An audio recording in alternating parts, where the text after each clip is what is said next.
Mana, hurmatli mijozlar. Yangilik. Yangilik. Hop.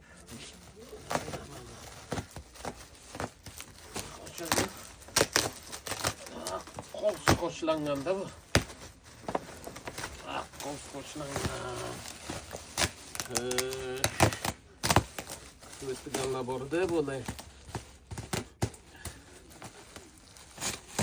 Bunu qara qo'yinglar sizlar.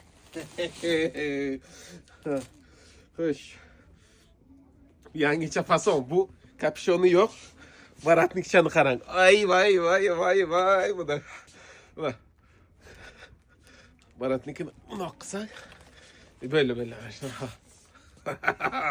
Bunu qarang. Buga qarang. Mana. Bunu qarang qanaqayinlar.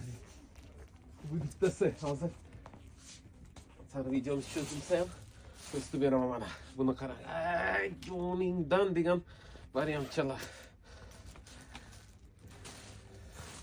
Bismillahirrahmanirrahim.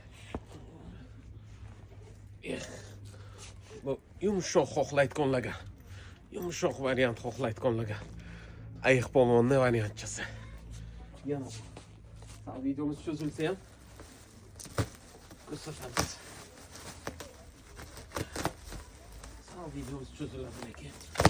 Yana rangchalarni ko'rsatay, o'zi dona kelganda bu. Bunaqa narsalar dona keladi, hurmatli mijozlar. Marhamat, bu mana bu rangchani hamma yaxshi ko'rayotgan rang mana bu. Bu ham dahshat chiqqan, qalingini lekin so'rab. Mana bu вообще необычный rangchasi yoqqan buni qarang. Bundan yana pastor. Yo'da ayiq polvon trendda-ku.